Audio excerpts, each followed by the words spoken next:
Hello and welcome to Let's Play Sword of the Samurai by Mark Smith and Jamie Thomson. This is book number 20 in the Fighting Fantasy series. Here's the front cover. Okay, let's read the synopsis. Fighting fantasy books, over 8 million copies sold worldwide. Can you save Hachiman from chaos? Hachiman is in great danger.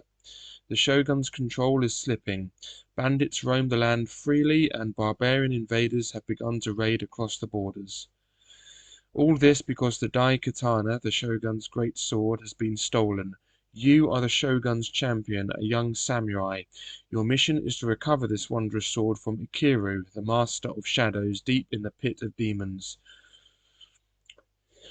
2 dice, a pencil, and an eraser are all you need. You have a choice of warrior skills which will affect the outcome of your mission. There are honor points to be won and lost. You decide which route to follow, which dangers to risk, and which monsters to fight. Cover illustration by Peter Andrew Jones, copyright Solar Wind Limited. Okay, brilliant. Okay, there's the front cover again, very nice. Okay, let's read on and just zoom in on this. Difficult to read. Puffin Books, Sword of the Samurai. Summoned to the shogun's presence, you learn that your land of Hachiman is in grave danger. The shogun's control is slipping. Some lords are breaking away and plotting treacherous deeds. Bandits roam the land freely and barbarian invaders have begun to raid across the borders. All this because the Dai Katana, the great sword, singing death, has been stolen from the shogun. You are the shogun's champion, a young samurai. You have followed Bushido, the way of the warrior, and are a master of Kenjutsu, the way of the sword. Your mission is to recover the wondrous sword from Ikiru, the master of shadows, who holds it hidden deep in his mountain fortress. Does that say fastness or fortress? That does say fastness. I must say that does say fastness. Hidden deep in his mountain fastness. It must be fortress, though. His mountain fortress, Orikaru, the pit of demons, guarded by his dreaded warrior ghosts. 2 dice, a pencil, and an eraser are all you need to embark on this thrilling adventure of sword and sorcery. You have a choice of warrior skills: Kyujutsu, Aijutsu, Karamijutsu, or Nito Kenjutsu, and your choice will affect the outcome of your mission. There are honor points to be won and lost too. Many dangers lie ahead and your success is by no means certain. It's up to you to decide which route to follow, which dangers to risk, and which adversaries to fight. Okay, Steve Jackson and Ian Livingstone present Sword of the Samurai. Mark Smith and Jamie Thomson, illustrated by Alan Langford. Puffin Books. Okay. Introduction. Before embarking on your adventure, you must first determine your own strengths and weaknesses. You have in your possession a sword and a backpack containing provisions, food and drink for the trip. You are a samurai, always prepared for any heroic mission. Okay, so we have a sword and a backpack. Let's put that down. So equipment, sword, backpack. I've said knackpack. Whoops, I've typed knackpack. Whoops, there we go. Excuse me. To see how effective your preparations have been, you must use dice to determine your initial skill and stamina scores. On pages 16 to 17, there is an adventure sheet which you may use to record the details of an adventure. On it, you will find boxes for recording your skill and stamina scores. Okay, like before, I'll put a timestamp, whatever, in the video description if you want to skip all this nonsense, but I will read through it like I always do, in case you haven't seen any of my other videos. Okay, you are advised either to record your scores on the adventure sheet in pencil or make photocopies of the page to use in future adventures. Skill, stamina and luck. Roll 1 die. Add 6 to this number and enter this total in the skill box on the adventure sheet. Roll 1 die. Oh, that was lucky. That's a 6, okay. So we add 6 to this for our skill, so we get 12 skill. Roll both dice. Add 12 to the number rolled and enter this total in the stamina box. No. No. No. There we go. Okay, we get a 10. That was lucky, wasn't it? What are the odds of that? Okay, so we add 12 to this to get 22. There we go. Lovely jubbly. Okay, luck. There is also a luck box. Roll one die, add 6 to this number, and enter this total in the luck box. Okay. Roll one die. There we go. There we go. Okay, so we get a 5. That gives us 11 luck.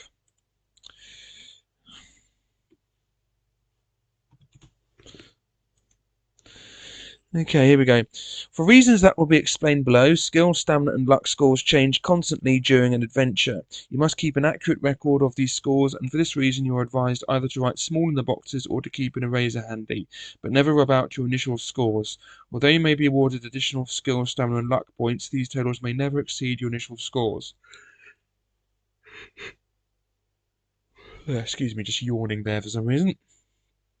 Your skill score reflects your swordsmanship and general fighting expertise. The higher the better. Your stamina score reflects your general constitution, your will to survive, your determination, and overall fitness. The higher your stamina score, the longer you will be able to survive. Your luck score indicates how naturally lucky a person you are. Luck and magic are facts of life in the fantasy kingdom you are about to explore. Battles. You will often come across pages in the book which instruct you to fight an opponent of some sort. Battles are conducted as follows. First, record your opponent's skill and stamina scores in the first vacant encounter box on your adventure sheet. The scores for each opponent are given in the book each time you have an encounter. The sequence of combat is then 1. Roll both dice for your opponent. Add its skill score. This total is your opponent's attack strength. Roll both dice once for yourself. Add the number rolled to your opponent's skill score. This total is your attack strength. 3. If your attack strength is higher than that of your opponent, you have wounded it. Proceed to step 4. If your opponent's attack strength is higher than yours, it has wounded you. Proceed to step 5. If both attack strength totals are the same, you have avoided each other's blows. Start the next attack round from step 1 above. 4. You have wounded your opponent, so subtract 2 points from its stamina score. You may use your luck here to do additional damage. See below. 5. Your opponent has wounded you, so subtract 2 points from your own stamina score. Again, you may use luck at this stage. See below. 6. Make the appropriate adjustments to either your opponent's or your own stamina scores and your luck score if you use luck. See below. 7. Begin the next attack round by repeating steps 1 to 6. This sequence continues until the stamina score of either you or your opponent has been reduced to 0. Death. Fighting more than one opponent. Sometimes you will find yourself under attack from more than one person or creature. When this happens, each will make a separate attack on you in each attack round, but you must choose which one you will fight. Attack your chosen target as in normal battle. Against the other, you must throw for your attack strength in the normal way. But even if your attack strength is greater, you will not inflict a wound. Just count this as though you have parried an incoming blow. However, if your attack strength is lower, you will have been wounded in the normal way. Luck. At various times during your adventure, either in battles or when you come across situations in which you could either be lucky or unlucky, details of these are given on the pages themselves. You may call on your luck to make the outcome more favourable, but beware, using luck is a risky business, and if you are unlucky, the results could be disastrous. The procedure for using your luck is as follows. Roll 2 dice. If the number rolled is equal to or less than your current luck score, you have been lucky, and the result will go in your favour. If the number rolled is higher than your current luck score, you have been unlucky and you will be penalised. This procedure is known as testing your luck. Each time you test your luck, you must subtract 1 point from your current luck score. Thus, you will soon realise that the more you rely on your luck, the more risky this will become. Using luck in battles. On certain pages of the book, you will be told to test your luck and will be told the consequences of your being lucky or unlucky. Excuse me, yawning again. Don't know why. However, in battles, you always have the option of using your luck either to inflict a more serious wound on an opponent you have just wounded or to minimize the effects of a wound your opponent has just inflicted on you. If you have just wounded your opponent, you may test your luck as described above. If you are lucky, you have inflicted a severe wound and may subtract an extra 2 points from your opponent's stamina score. However, if you are unlucky, the wound was a mere graze and you must restore 1 point to your opponent's stamina, i.e., instead of scoring the Normal 2 points of damage, you have now scored only 1. If your opponent has just wounded you, you may test your luck to try to minimize the wound. If you are lucky, you have managed to avoid the full damage of the blow. Restore 1 point of stamina, i.e. instead of doing 2 points of damage, it has done only 1. If you are unlucky, you have taken a more serious blow, subtract 1 extra stamina point. However, remember that you must subtract 1 point from your own luck score each time you test your luck. Restoring skill, stamina, and luck. Skill. Your skill score will not change much during your adventure. Occasionally a page may give instructions to increase or decrease your skill score. Stamina and provisions. Your stamina score will change a lot during your adventure as you fight and undertake arduous tasks. As you near your goal, your stamina level may be dangerously low and battles may be particularly risky, so be careful. Your backpack contains enough provisions for 10 meals. Okay, so let's write that down. So we have 10 provisions.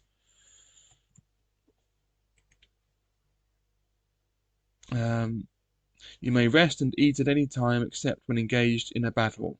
The text will not tell you when you can do this. It is up to you.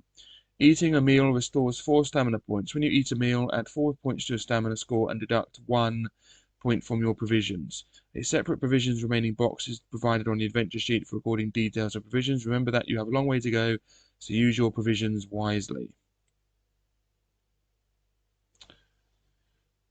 Yeah, it doesn't say that you can only do 1 at a time, so theoretically we could eat more than once per time. Additions to your luck score are awarded through the adventure when you have been particularly lucky. Details are given on the pages of the book. Remember that, as with skill and stamina, your luck score may never exceed its initial value unless specially instructed by the text. Special rules. As a samurai, there are certain skills at which you may be expert. Depending on which skill you choose, you will be told in the text when you can use it, or else the skill will affect combat in some way. Okay, right, something to say about that. Okay, they mean affect. Now, one can use affect as a verb, but what that means is to affect something means to cause something to come into effect. So for example, I can affect change, meaning I can cause change to happen. That would be to affect something with an E. If I'm going to affect something with an A, that means I'm just going to change it. I'm going to alter it in some way. For example, I'm going to affect my health, or if I eat something, that thing is going to affect my health or affect my intelligence. It's going to change it in some way. For example, eating lots of sugar will affect my overall weight. Whereas, as I said, to affect something means it's going to cause it to come into effect. For example, I'm going to affect a change in the rules. I'm going to cause a change in the rules to come into effect. So I'm afraid they've actually gotten this wrong, or else the skill will affect combat. What that means literally is that it will cause combat to come into effect. When what it means, of course, what they mean, of course, is it will change or alter combat, and so they do mean the one with an A. They mean affect. So I'll read that again. Depending on which skill you choose, you will be told in the text when you can use it, or else the skill will affect combat in some way. Choose one skill from the following list. Excuse me. Kaiyu Jutsu, archery. This skill allows you to start with the samurai bow and a set of 12 arrows consisting of three willow leaf arrows, 2 stamina damage, 3 bow rakers, 3 stamina damage, 3 armor piercers, 2 stamina damage, but required for use against certain opponents, and 3 humming bulbs, 1 stamina damage, but makes a frightening noise. You must keep a record of the number and type of your arrows on your adventure sheet. When you are asked if you wish to fire an arrow, choose the arrow you wish to use and cross it off your list. Sometimes you may be lucky enough to regain an arrow or find some more. To see whether or not you hit a target, you will have to roll a number on 2 dice less than your skill. You'll be told when to use an armor piercer or a humming bulb. Anyway, we are going to choose this skill. I'll still read the others, but I'm going to choose this skill. So we're going to choose Kaiyu Jutsu Archery. I'm going to write that down in our thing. Right, so I'll just say I'll write it here actually. Kaiyu Jutsu Archery. There we go. So I'll just say how many arrows I have. 3 willow leaf. Alright, so 3 willow leaf arrows. Don't know why I've capitalized a W there. Let's undo that. Okay. 3 bowl rakers. They're all hyphenated as well, so I better hyphenate them. 3 bowl rakers. Sounds as gruesome as it... Well, it's probably as gruesome as it sounds. 3 armor piercers.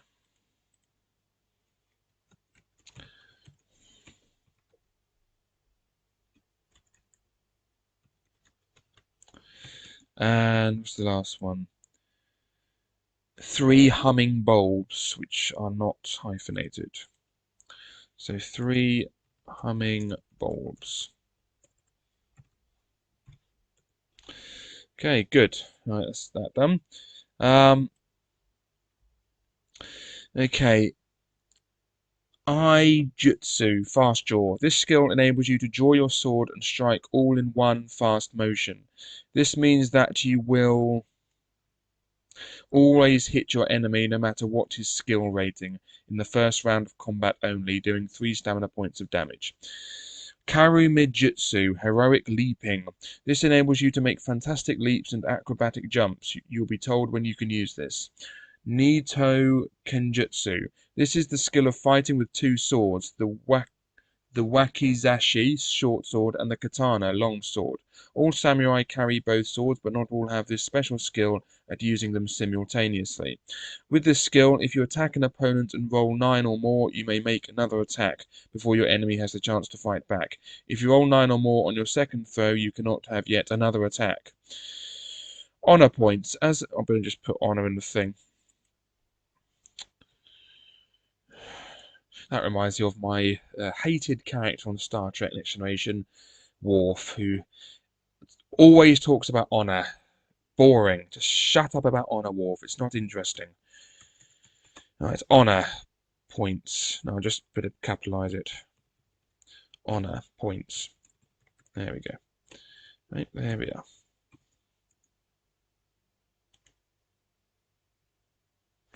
As a samurai of the shogun of Hachiman, you are bound by giri, duty, and honor. You begin the adventure with 3 honor points.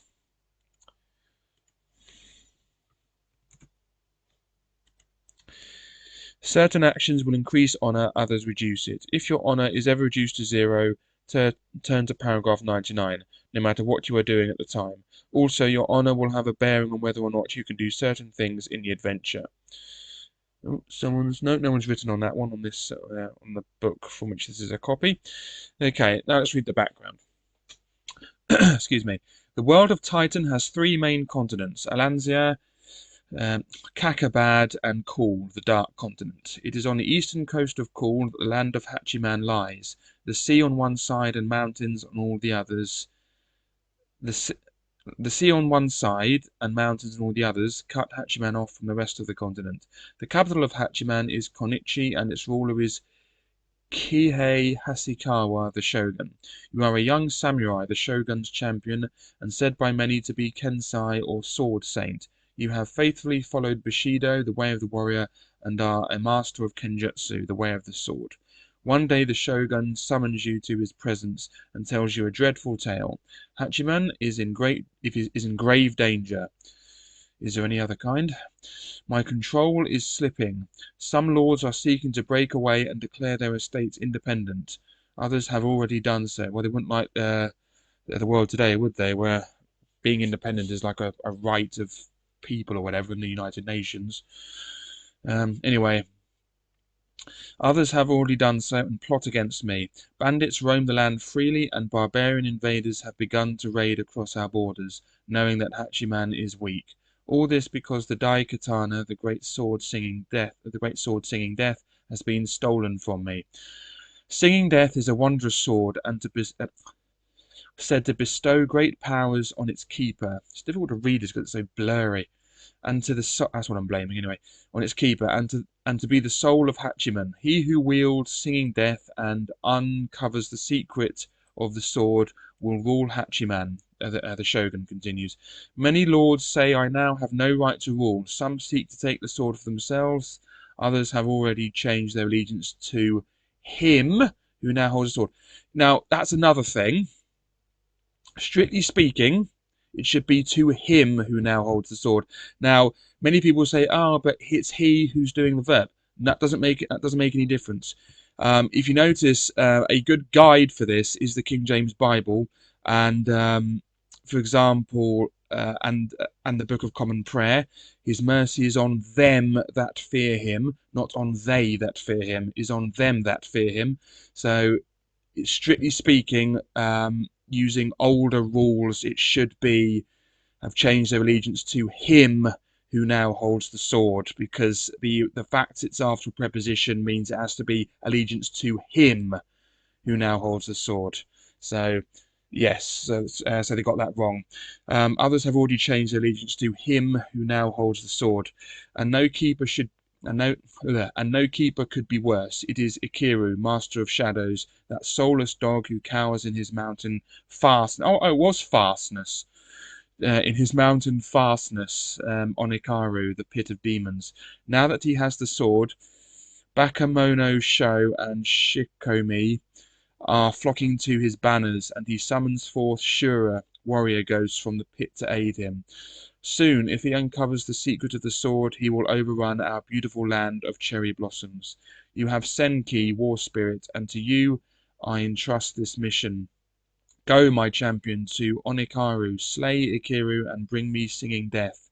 It will not be easy to slay Ikiru and to defeat his infernal allies. You will have to uncover the secret of Singing Death. I cannot tell you the secret, for it is written that he who freely reveals it will be damned forever to the nether regions, and Singing Death will disappear from the world of men.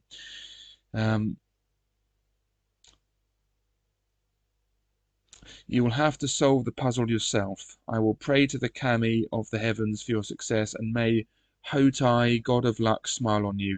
Here, take this, the seal of the Shogun. It will give you safe passage through those areas still loyal to me. Okay, so we have the seal of the Shogun. So, seal of the Shogun. And let's go. Right. Turn to 1. Okay. You gather your weapons, your katana, longsword, and wakizashi, short sword. Okay, I'm going to just say equipment. So I'll just say swords. Katana, short sword,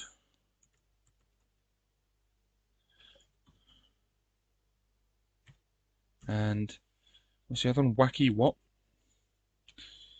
Oh yeah, wakizashi. Wakizashi.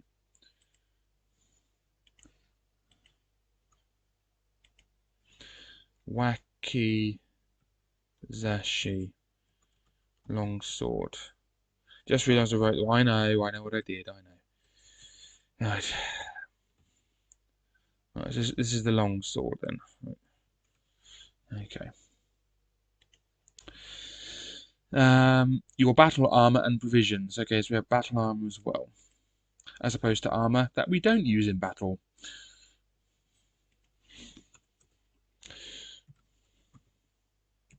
That's a tautology, and you know my feelings on them. Right. The guards salute you as you leave the main gate of Kenichi. You follow the road north through the beautiful countryside surrounding the capital. Soon you come to a fork in the road. Will you go west and north to the Forest of Shadows, Hagakure Bridge, and onto the Shiossi Mountains, turn to 10, or east to the ford through the Mizokumo Fens, and thence to the mountains. Oh, they use thence correctly, I like that. And thence to the mountains, turn to 29. It means from there. Anyway, okay, we are going to go west and north to the Forest of Shadows, Hagakure Bridge, and onto the Shiossi Mountains and turn to 10. So we're going to turn to 10. Off we go.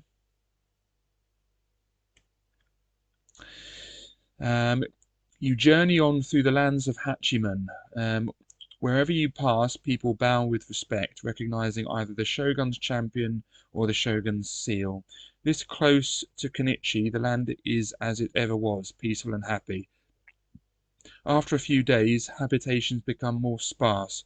You are traveling through the domain of Lord Tsietzin when you notice a plume of smoke on the horizon. As you draw near, you can see it is a burning village. You shake your head sorrowfully at the state Hachiman is in, when raiders can strike into the heart of one of the Lord's territories. A dusty track leads from the road to the village. Will you investigate the village, turn to 34, or decide your mission is too important and press on, turn to 24? We're going to investigate the village and turn to 34. You stride down the dusty track, but break into a run when screams of pain come to you from the burning village. You can see horsemen, presumably bandits, charging in among the fleeing villagers. A grove of trees obscures your view for a moment, and as you round it, a horseman gallops up the trail from the village towards you. It is a samurai with a long spear in one hand and dressed in the green and blue lacquered armor of Tsietzin, the lord of this area. Will you run towards him, show him the shogun's seal, and order him to tell you what is going on, 10 to 44, or wait for him to come to you, 10 to 56? And there he is, he's looking very menacing. We're going to wait for him to come to us, and turn to 56.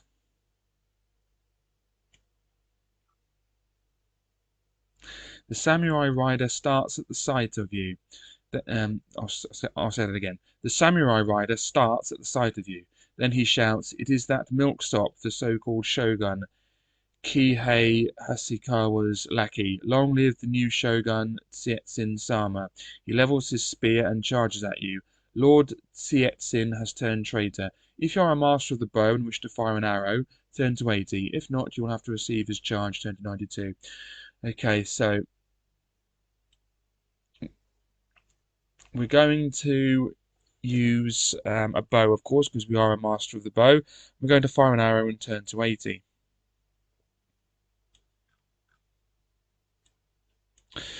Now, the samurai rider is wearing heavy battle armor. You will have to use armor piercer arrows against him. You may fire your bow twice before the rider reaches you. Roll 2 dice for each shot. If the result is less than your skill, then the arrow draws blood and your target loses 2 stamina points. Then he closes in, his spear aimed at your throat. Turn to 92, but remember to deduct any stamina loss you inflicted on the samurai with your arrows. Okay, so let's use 2 arrows. So now we only have 1 because we've used 2, and we're going to roll dice. Our skill is 12, so we need both skilled rolls to be less than or equal to 12. Yes and yes. So that's that, and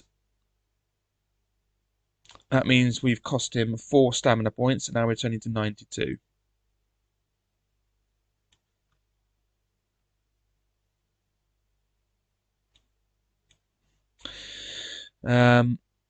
Okay, the spearhead hurtles towards you. Roll 2 dice. If the result is less than... Before I do this, I'm just going to put Samurai Warrior, whatever it is, in the encounter box thingamy-bob. Samurai Warrior. So that's skill 8 and stamina 9, but we've got him down to 7 and to 5 with the arrows that I shot. So that's that. Anyway, roll 2 dice. If the result is less than or equal to your skill, you have successfully parried the thrust. If not, it gashes your shoulder and you lose 3 stamina points. Okay, so let's roll another thing. Yep, that was less than or equal to 12. So, in any case, the samurai wheels his horse round and stabs down as you try to cut him from the middle. Wheels his horse. There's something wrong with that. I just can't think. I just can't think what it is. Anyway, samurai warrior. Anyway, so skill 8, stamina 9. So let's do this. Right. So his skill is 8, mine is 12. So 8 plus 4 is 12. Mine is 18. So that's 12 to 18. Whoops, did the wrong one there. I should punish myself for that and, take stamina points off my lot because I made a silly mistake. Anyway, that's that. Okay, 8 plus 5 is 13. I get 24. So 13 to 24.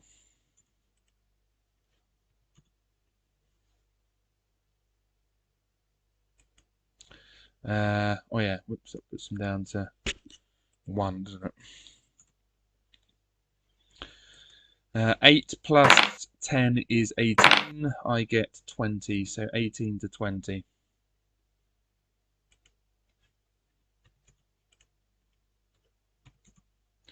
Put them down to 0. That's the end of Mr. Samurai Warrior. Goodbye. Okay, that's that. If you win, turn to 72. Will do.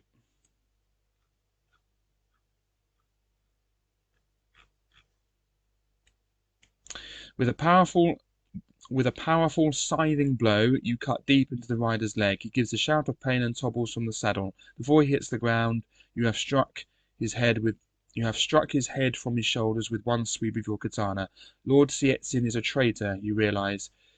About 10 of his samurai are running amok in the village, looting and killing the defenseless villagers. Will you leave the village to its fate, deciding your mission is more important, turn to 104, or will you run into the village and attack the nearest samurai, turn to 116, or will you run into the village and shout out that you are the Shogun's champion and you challenge anyone to an honorable duel, turn to 128, or if you have the skill of Kyujutsu, will you enter the village and dodge from house to house, picking off the raiders as you go, turn to 140. Okay. We are going to decide that in the next video. So I'm going to put down that I'm on paragraph 72, and in the next video, we'll be carrying on with this. So thanks very much for watching. Hope you are enjoying this so far, and goodbye.